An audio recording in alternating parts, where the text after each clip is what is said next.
जय हिंद साथियों, दोस्तों स्वागत है आपके अपने YouTube चैनल एग्जामवीर में। मैं आपका दोस्त राहुल कुमार आपके अपने YouTube परिवार एग्जामवीर पर तहे दिल से स्वागत करता हूं। दोस्तों आज का जो टॉपिक रहने वाला है वो भू राजस्व व्यवस्था के ऊपर रहने वाला है। देखिए दोस्तों, अगर मैं ब्रिटिश ईस्ट इंडिया कंपनी की बात करूं तो British east India company Bharat से व्यापार करने के लिए इंग्लैंड से पैसा मंगाती थी।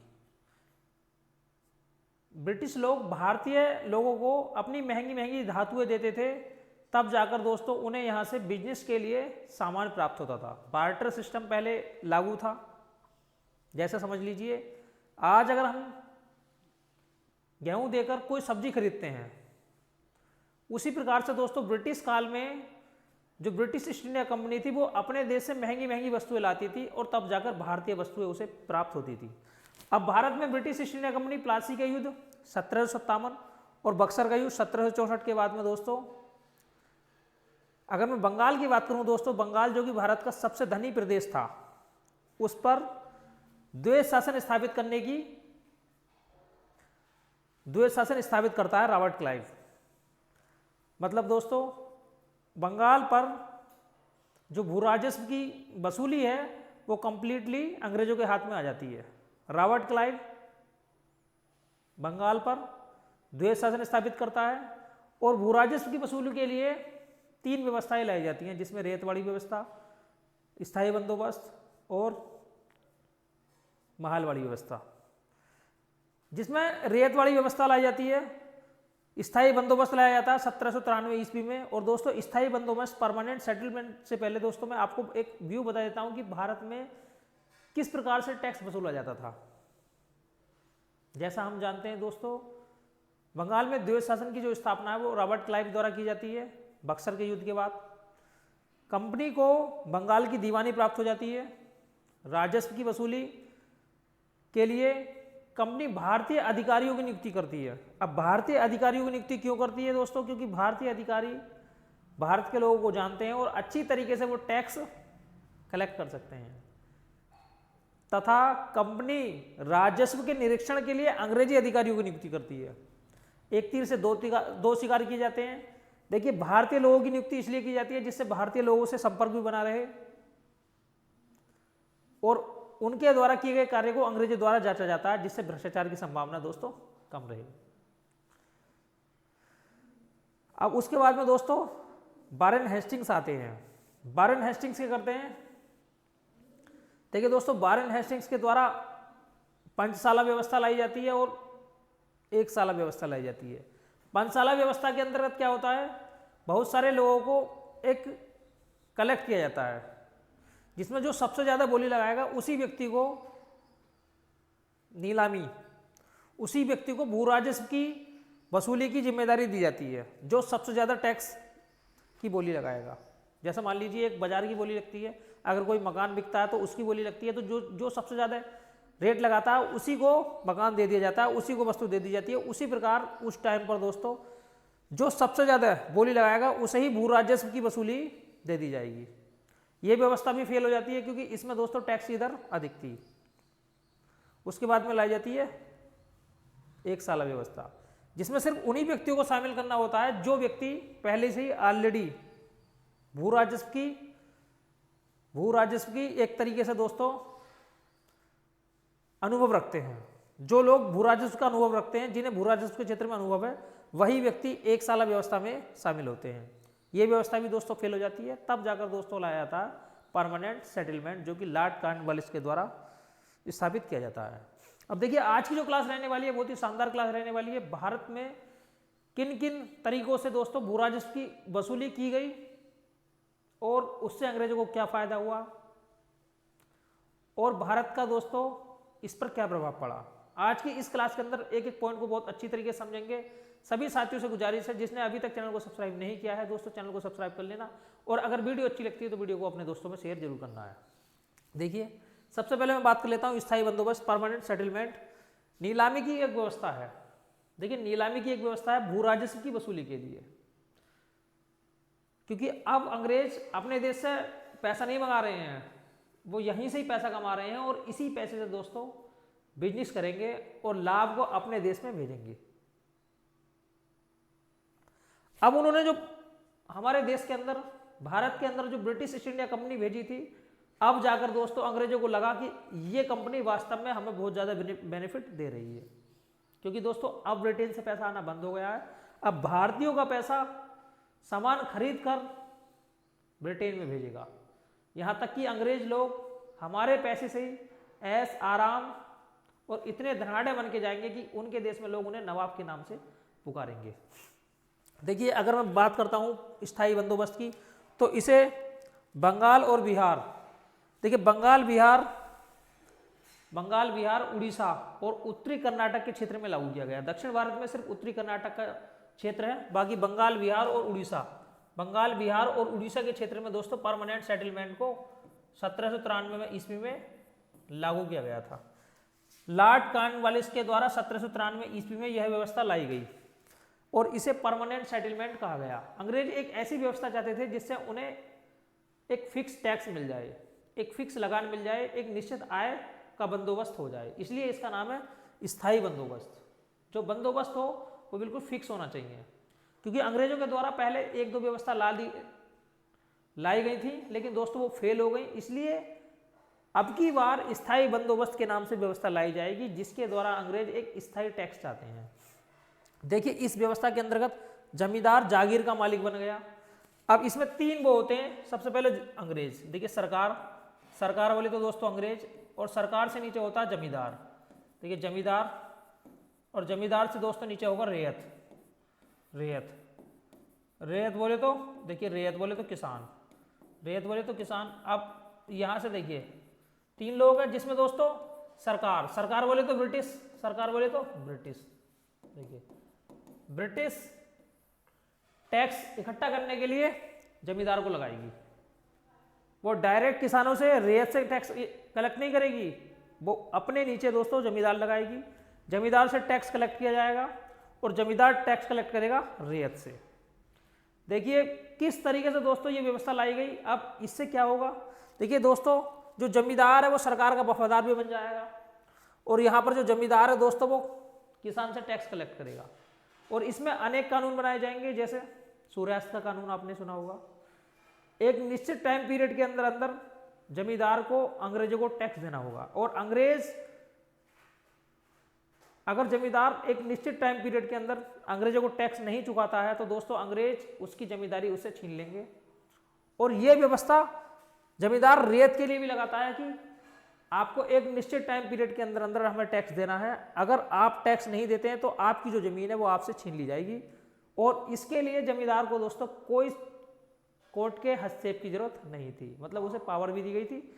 अब होता यह है, देखिए जमींदार बहुत बड़े क्षेत्र में दोस्तों अपने नीचे और लोगों को जिम्मेदारी देता है, भाई आप टैक्स कलेक्ट कीजिए। तो इस तरीके से ये जो व्यवस्था है दोस्तों कई क्षेत्रों में, सेक्टरों में बढ़ जाएगी।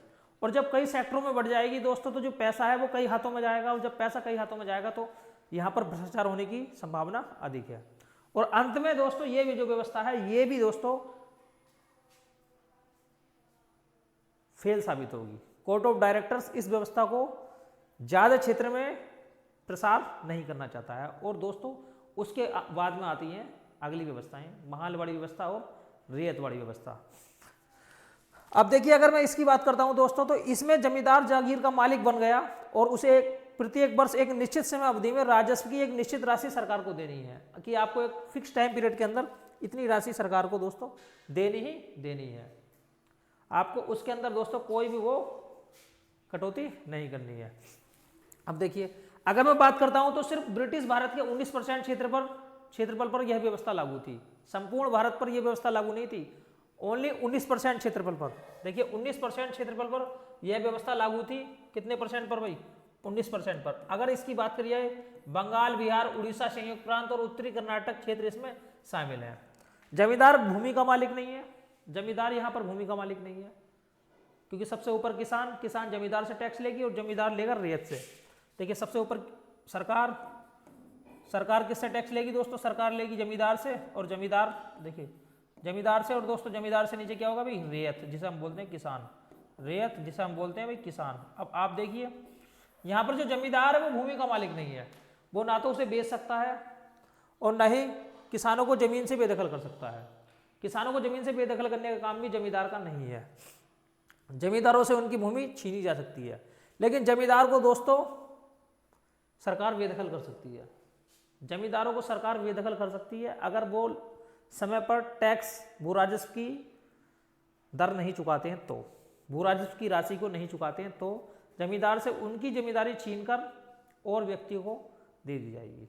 हालांकि इसमें सरकार ने सोचा था कि जो किसान के अमीर लोग हैं वो जमींदारी को नीलामी में भाग लेंगे, लेकिन दोस्तों यहाँ पर जो किसान के धनाढ़, जो शहर के धनाढ़ लोग हैं वो इस जमींदारी में भाग नहीं लेते हैं। सिर्फ जमींदारी में गांव के जो पहले ही से समृद्ध लोग थे, जो पहले से ही किसान थे, ठीक ठाक परिवार थे, उन लोगों ने इस व्यवस्था में भाग लिया।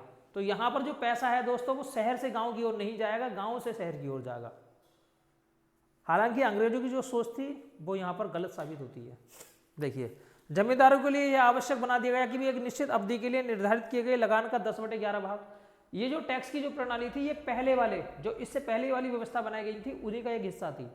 यहाँ पर टैक्स को 11 भागों में बांटा गया, टैक्स को 11 भागों में बांटा गया, जिसमें दोस्तों 10/11 भाग जमींदार सरकार को देगा और 1/11 भाग, देखिए 1/11 भाग जमींदार टैक्स वसूलने में किए गए खर्च के रूप में अपने पास रखेगा। इसमें आने वाले समय में बहुत ज़्यादा भ्रष्टाचार होगा। एक बार ऐसा समझ लीजिए 60 करोड़ रुपए जमींदारों द्वारा इकट्ठा किए जाएंगे, लेकिन ब्रिटिश शासन को सिर्फ 4 करोड़ रुपए दिए जाएंगे, क्योंकि दोस्तों इसमें उपसामंतीकरण हो जाता है और जो भ्रष्टाचार है वो बहुत चरम सीमा पर पहुंच जाता है। देखिए, अब इस व्यवस्था से क्या लाभ हुआ ये भी मैं आपको बता देता हूं। देखिए दोस्तों, इस व्यवस्था से किसानों से नीचे जमींदार, जमींदार से नीचे दोस्तों रैयत किसान, किसानों को एक ऐसा वर्ग मिल गया, अंग्रेजों को एक ऐसा वर्ग मिल गया जो किसानों का हितैषी, जो ब्रिटिशर्स का हितैषी साबित हुआ। और अंत तक 1857 की क्रांति में इसी जमींदार वर्ग ने दोस्तों अंग्रेजों का साथ दिया था, इसने भारतीय लोगों का साथ नहीं दिया था, क्योंकि दोस्तों ये अंग्रेजों से डायरेक्ट अटैच में थे। अंग्रेजों ने भारतीय लोगों पर, भारतीय लोगों से सीधा टैक्स न वसूल के अपने नीचे कुछ जमींदारों को रखा, क्योंकि कुछ जमींदारों से हिसाब करना बहुत आसान था। कंप्लीटली भारत की अगर मैं बात करूं तो दोस्तों हिसाब करना अंग्रेजों के लिए टफ था, क्योंकि यहाँ पर कई सारी प्रॉब्लम थी। और देखिए ये जो वर्ग था ये अंग्रेजों के लिए एक वफादार वर्ग भी साबित हुआ। अब ये जो व्यवस्था है दोस्तों, यहाँ पर 60 करोड़ रुपए की राशि इकट्ठी होती है, लेकिन उसमें सिर्फ ब्रिटिशर्स को, ब्रिटिश सरकार को ओनली 4 करोड़ रुपए मिलते हैं, बाकी सारा का सारा पैसा इधर उधर दोस्तों चला जाता है। इसलिए बोर्ड ऑफ डायरेक्टर्स इस व्यवस्था को और क्षेत्रों में लागू करना नहीं चाहता है। अब दूसरे एरिया की बात कर लेता हूं। देखिए रेतवाड़ी, अगर हम रेतवाड़ी की बात कर लेते हैं, देखिए रेत बोले तो किसान, यहां पर जमींदार ऐसा समझ लीजिए ब्रिटिशर्स, सबसे ऊपर ब्रिटिशर्स से नीचे देखिए ब्रिटिशर्स, सबसे पहले किस सरकार, जिसे हम बोलते हैं ब्रिटिशर्स, सरकार अंग्रेज, इसके नीचे ब्रिटिश, इसके नीचे किसान, यहां पर उन्होंने किसान रखे। यहां पर जो टैक्स की जो वसूली है वो डायरेक्ट किसान से, रैयत से की जाएगी। यहां पर जमींदार वर्ग नहीं है, क्योंकि जमींदार वर्ग पहले ही अंग्रेजों को सबक सिखा चुका था। इसलिए इस व्यवस्था में दोस्तों सरकार के द्वारा डायरेक्ट किसान से टैक्स वसूल करने की व्यवस्था लाई जाती है। अगर इस व्यवस्था की बात करी जाए, इसमें जो किसान देगा वो डायरेक्ट, इसमें जो कर देगा, जो टैक्स देगा वो डायरेक्ट रैयत किसान के द्वारा दिया जाएगा। और ये संपूर्ण भारत के 51% क्षेत्र पर दोस्तों ये व्यवस्था लागू होती है। देखिए कैप्टन रीड और टॉमस मुनरो के वास्तविक प्रयासों से बंदोबस्त करने का सुझाव दिया गया, जिसे रैयतवाड़ी व्यवस्था कहते हैं। व्यवस्था में सरकार जमीन रैयत किसानों को दे दी गई। इसमें जो जमीन है डायरेक्ट किसानों को दे दी गई है। यह व्यवस्था बम्बई, मद्रास और असम में लागू थी। देखिए बम्बई में, मद्रास में और असम में। दक्षिण भारत की बात कर लेते हैं। देखिए दक्षिण भारत में दोस्तों जमींदार वर्ग नहीं था, इसलिए रैयतवाड़ी व्यवस्था लागू की गई। वहां पर परमानेंट सेटलमेंट व्यवस्था इसलिए भी लागू नहीं की गई क्योंकि दोस्तों दक्षिण भारत के अंदर जमींदार वर्ग नहीं था। यहाँ पर डायरेक्ट किसान को ही भूमि का मालिक माना गया है। ये देखिए ब्रिटिश भारत के 51% क्षेत्रफल लागू होती है, मतलब सर्वाधिक क्षेत्रफल पर यह व्यवस्था दोस्तों रेत वाली व्यवस्था लागू होती है। 51% क्षेत्रफल पर यह व्यवस्था, ब्रिटिश भारत के 51% क्षेत्रफल पर यह व्यवस्था लागू होती है। 1792 में कैप्टन रीड के प्रयासों से रेत वाली व्यवस्था को सर्वप्रथम तमिलनाडु के 12 महल जिलों में लागू किया गया था। तमिलनाडु के 12 महल जिले में इस व्यवस्था को कैप्टन रीड के प्रयासों से दोस्तों लागू किया जाता है। भूमि के उपजाऊपन और सरकार और फसल की किस्म के आधार पर भू राजस्व, देखिए भूमि को देखा जाता था, उसे परखा जाता था और उसके उपजाऊपन के आधार पर कि भूमि उपजाऊ है या उपजाऊ नहीं है, उसी के आधार पर दोस्तों टैक्स की, और फसल की किस्म के आधार पर कि फसल यहाँ पर कैसी पैदा होती है, उसी के आधार पर दोस्तों भू राजस्व 30 वर्ष की अवधि के लिए निश्चित किया गया। इसके अंतर्गत लगान की जो दर थी वो 1/3% थी। लगान की दर 1/3% है। अब इसका एक और भी कारण था दोस्तों, जो मद्रास प्रेसिडेंसी है वो युद्धों में लगातार अटकी हुई है, वो हमेशा युद्ध करती रहती है, इसलिए मद्रास प्रेसिडेंसी कभी भी परमानेंट सेटलमेंट को नहीं चाहती है, वो फिक्स राशि को नहीं चाहती है, इसलिए वो एक अलग व्यवस्था चाहती है। और वैसे भी दक्षिण भारत के अंदर दोस्तों जमींदार वर्ग नहीं है, दक्षिण भारत के अंदर किसान को ही भूमि का स्वामी मान लिया जाता है और उससे सरकार डायरेक्ट टैक्स वसूलने का काम दोस्तों करती है। 51% क्षेत्रफल पर यह दोस्तों व्यवस्था लागू है। देखिए अगर मैं रेत वाली व्यवस्था की बात करूं दोस्तों, तो रेत वाली व्यवस्था के अंदर क्या होता है, देखिए यहाँ पर जो लगान टैक्स की दर है वो बहुत ज़्यादा है। अब लगान टैक्स की दर बहुत ज़्यादा है, यहाँ पर जमींदार वर्ग नहीं है, इसलिए अंग्रेज ही किसानों का शोषण करने का काम करते हैं। जो काम जमींदारों ने किया था दोस्तों वो काम अब अंग्रेजों के द्वारा किया जाता है। अब अंग्रेज टैक्स की रेट ज़्यादा वसूलते हैं, यहाँ पर टैक्स की ओर ध्यान नहीं दिया जाता है। और ऐसा समझ लीजिए जो छोटे छोटे किसान थे दोस्तों, वो अपने टैक्स को चुकाने के लिए साहूकारों से, बड़े बड़े किसानों से ऋण लेते हैं, और वो ऋण के जाल में इस तरीके से फंस जाते हैं कि जिसने एक बार ऋण ले लिया तो वो कभी भी उस ऋण से ना निकले। जैसे आपने गोदान, मुंशी प्रेमचंद्र का नाटक देखा गोदान, उसके अंतर्गत दिखाया गया है कि जो व्यक्ति एक बार ऋण ले लेता है उसकी पीढ़ी दर पीढ़ी उसके संतान, उसकी संतानें उस ऋण को चुकाने के लिए साहूकार के यहाँ नौकरी करते हैं। उसी प्रकार से दोस्तों इस रेत वाली व्यवस्था के अंतर्गत होता है। जो छोटे छोटे किसान हैं वो अपनी भूमि को बेचने का काम करते हैं, और बेचकर, देखिए बेचकर, जैसे अगर मान लीजिए अगर किसान आज के टाइम में जमीन बेचता है तो उससे कुछ ना कुछ बिजनेस करने का सोचता है, लेकिन दोस्तों उस टाइम में बेचकर किसान क्या करेगा, अपना ऋण चुकाएगा, या फिर अपनी शादी ब्याह में लगाएगा, या फिर अपने आप को खाने के लिए, अनाज खरीदने के लिए वो अपनी भूमि को बेचेगा। इसका मतलब सरकार का भूमि की ओर कोई ध्यान नहीं था।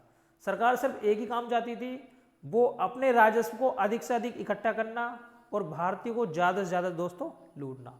ये था ब्रिटिश सरकार का नियत और ये उनकी व्यवस्था थी। देखिए यहाँ पर भूमि को बेचने योग्य बना दिया गया है, और भूमि दोस्तों छोटे छोटे खंडों में, उपखंडों में बढ़ जाएगी। और आज भी आप देख सकते हैं कि गांव के अंदर या देश के विभिन्न क्षेत्रों में ऐसे ऐसे लोग आपको मिलेंगे जिनके पास बिल्कुल भी भूमि नहीं है। दोस्तों ये व्यवस्था पहले से ही लागू हो गई थी और आज़ादी के बाद तक ये व्यवस्था दोस्तों रही है। हालांकि भारत सरकार ने बहुत सारे प्रयास किए हैं, लेकिन जब एक बार दोस्तों भूमि विक्रय योग्य वस्तु बन गई तो समझ लीजिए जिसके पास पैसा नहीं होगा वो पैसा कमाने के लिए अपनी भूमि को दोस्तों बेच सकता है। अब तीसरा है महालवाड़ी व्यवस्था। देखिए महालवाड़ी, इसमें क्या है भाई, पश्चिमी उत्तर प्रदेश, अगर मैं बात करता हूँ उत्तर भारत की, पंजाब के क्षेत्र की, तो महालवाड़ी व्यवस्था यहाँ लागू होती है।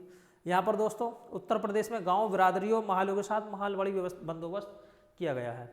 महालवाड़ी व्यवस्था जमींदारी व्यवस्था का संशोधित रूप थी। ये जो व्यवस्था है जमींदारी व्यवस्था का संशोधित रूप है। यहाँ पर दोस्तों जिले का जो डीएम होता है वो गाँवों से टैक्स कलेक्ट करने का काम करता है। देखिए ब्रिटिश भारत के 30% भाग पर लागू है। इसके अनुसार राजस्व को प्रति खेत के आधार पर निश्चित नहीं किया गया, बल्कि प्रत्येक महाल, गांव या जमीन के अनुसार निश्चित किया गया। और यहाँ पर दोस्तों जो जिलाधिकारी होता है वो महाल से टैक्स वसूल करने का काम करता है और वो सीधे ब्रिटिश सरकार को दोस्तों देने का काम करता है। तो ये तीनों के तीनों सेटलमेंट मैंने आपको दोस्तों बताए हैं। अब थोड़े से प्रश्न हैं, इन्हें भी हम देखेंगे और आशा करेंगे कि दोस्तों मेरे द्वारा दी गई जानकारी से आप इन सारे के सारे प्रश्नों को हल कर पाएंगे। देखिए निम्नलिखित में किसे स्थायी बंदोबस्त का जनक माना जाता है, तो बताइए स्थायी बंदोबस्त का जो जनक है वो कौन था। Permanent settlement John Shore, Cornwallis, Warren Hastings या फिलिप फ्रांसिस?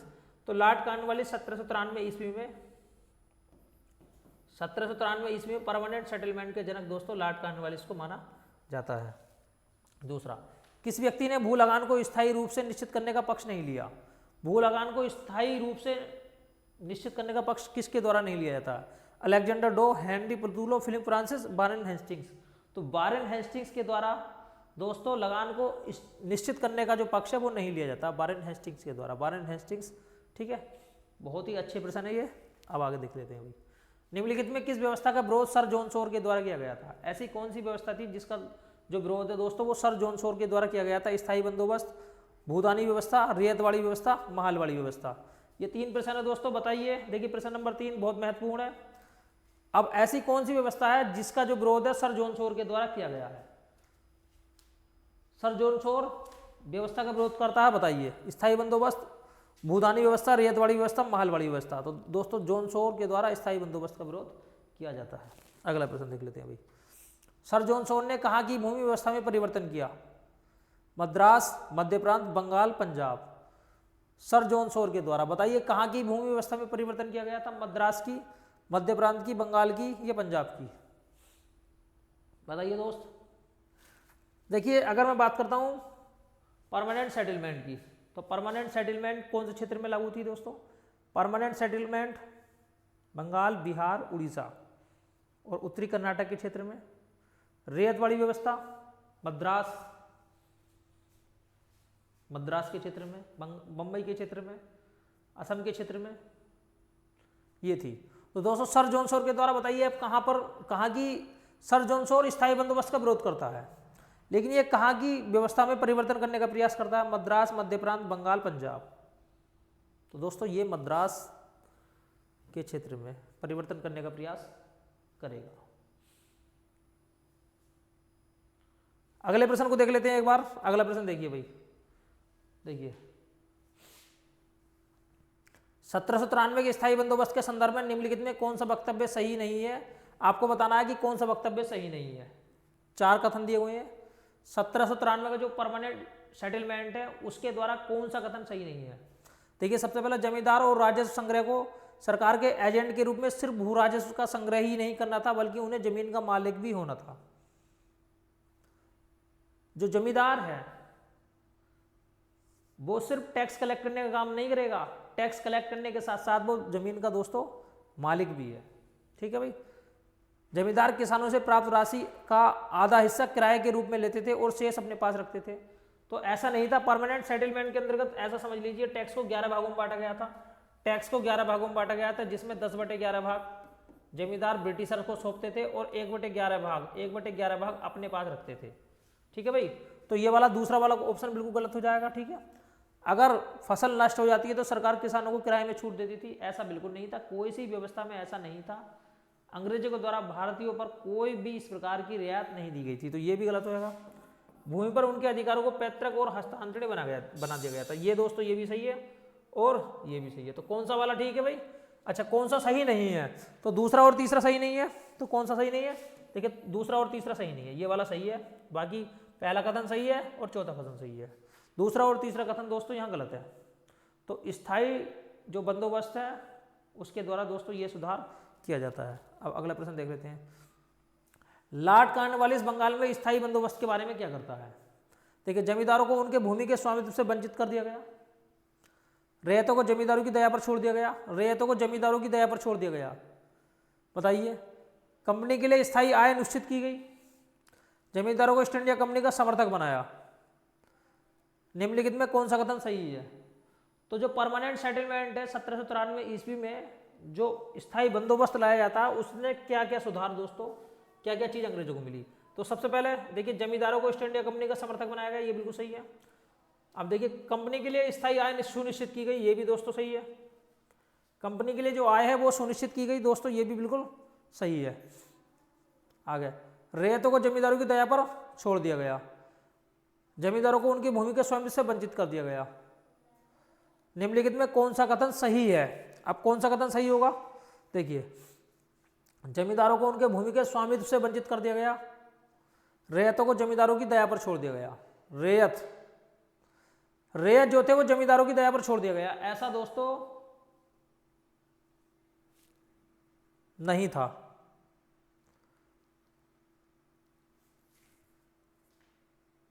तो यहां पर दोस्तों रैयतों को उनकी भूमि के स्वामित्व से वंचित कर दिया गया, रैयतों को जमींदारों की दया पर छोड़ दिया गया। देखिए जो परमानेंट सेटलमेंट है दोस्तों, उससे ये तो साफ साफ होता है कि जो जमींदार वर्ग था वो किसानों का हितैषी था, वो ब्रिटिशर्स का हितैषी था और ब्रिटिशर्स के पक्ष में था। ये बिल्कुल सही है, ये वाला क्वेश्चन दोस्तों बिल्कुल सही है। तो आपको बताना कौन सा कथन सही है, तो ये वाला तो बिल्कुल गलत हो जाएगा। देखिए ऑप्शन से भी हम देख सकते हैं। अब पहला और चौथा, दूसरा तीसरा चौथा, इसमें आपको बताना कि कौन सा ठीक होगा। देखिए जमींदारों को उनके भूमि के स्वामित्व से वंचित कर दिया गया। जो जमींदार वर्ग था, क्या अंग्रेजों ने उनके स्वामित्व से वंचित कर दिया था? बिल्कुल कर दिया था दोस्तों, क्योंकि अगर सूर्यास्त के नियम के आधार पर जमींदार टैक्स निश्चित टाइम के अंदर नहीं जमा करते थे तो दोस्तों जमींदारों को जमींदारों से उनकी जमींदारी छीन ली जाती थी। तो ये वाला बिल्कुल सही है। रैयतों को जमींदारों की दया पर छोड़ दिया गया, कंपनी के लिए स्थायी आय सुनिश्चित की। तो दोस्तों ये वाले दोनों ऑप्शन आपके सही नहीं है। तो इस तरीके से पहला और चौथा ऑप्शन आपका बिल्कुल सही है। ठीक है, पहला और चौथा ऑप्शन आपका बिल्कुल ठीक है। आगे देखिए, स्थायी बंदोबस्त के बारे में क्या सही नहीं है, तो आपको बताना है स्थायी बंदोबस्त के बारे में कौन सी चीज सही नहीं है। जैसे जमींदारों को मालिकाना अधिकार प्रदान किया गया, सदा के लिए भूमि राजस्व निर्धारित कर दिया गया, रैयत को मालिकाना अधिकार प्रदान किया गया, दोगुनी दर पर राजस्व का निर्धारण किया गया। तो स्थायी बंदोबस्त के बारे में आपको बताना है कौन सा कथन यहाँ सही नहीं है। जमींदारों को मालिकाना अधिकार प्रदान किया गया, जो जमींदार थे उन्हें मालिकाना अधिकार प्रदान किया गया, बिल्कुल सही है। सदा के लिए भूमि राजस्व निर्धारित किया गया, ये भी सही है। रैयतों को मालिकाना अधिकार प्रदान किया गया, जो रैयत है उन्हें मालिकाना अधिकार प्रदान किया, ये भी सही है। लेकिन दोगुनी दर पर राजस्व का दर निर्धारण किया गया, ये दोस्तों ये कथन आपका गलत है। आगे चलते हैं। स्थायी बंदोबस्त के अधीन जमा किए गए भू राजस्व में जमींदारों का अंश कितना था? जो स्थायी बंदोबस्त है उसमें जमींदारों का अंशदान कितना है? देखिए यहाँ पर 11 भाग थे, जिसमें 1/, देखिए यहाँ पर 11 भाग थे, जिसमें 10/11 भाग ब्रिटिशर्स का था और 1/11 भाग दोस्तों किसका था? 1/11 भाग था जमींदार का। तो 1/11 भाग था, क्या था भाई? 1/11 भाग। अगला क्वेश्चन बताना, निम्नलिखित कथनों में से कौन सा कथन स्थायी बंदोबस्त की विशेषताओं में सही नहीं है? कौन सा ऐसा कथन है जो स्थायी बंदोबस्त की विशेषताओं में सही नहीं है? इस व्यवस्था को बंगाल, बिहार और उड़ीसा में लागू किया गया, बिल्कुल सही है। इसमें 3 पक्ष थे, सरकार, जमींदार और रैयत। सरकार थी, जमींदार थी और रैयत किसान था, ठीक है ये भी। इस व्यवस्था द्वारा भू राजस्व स्थायी तौर पर सुनिश्चित कर दिया गया। भू राजस्व के रूप में एकत्रित की जाने वाली कुल राशि 4 करोड़ रुपए निर्धारित की गई थी। तो कौन सा कथन सही नहीं है? देखिए ये वाला सही नहीं है। इस व्यवस्था द्वारा भू राजस्व स्थायी तौर पर सुनिश्चित कर दिया गया। भू राजस्व स्थायी तौर पर सुनिश्चित था, लेकिन दोस्तों यहाँ पर 4 करोड़ रुपए निर्धारित नहीं थे। हालांकि 4 करोड़ रुपए 60 करोड़ में से कंपनी को प्राप्त जरूर होते हैं। अगला प्रश्न देख लेते हैं भाई। नीचे एक कथन है और एक कारण है, आपको बताना कौन सा सही है। देखिए 1793 में बंगाल में लागू किए गए स्थायी बंदोबस्त की मूलभूत बात थी सदैव के लिए कर निर्धारण करना। यहाँ पर जो कर निर्धारण था वो फिक्स था सदैव के लिए, इसीलिए इसका नाम था स्थायी बंदोबस्त, परमानेंट सेटलमेंट। यहाँ पर जो कर का निर्धारण था वो फिक्स था।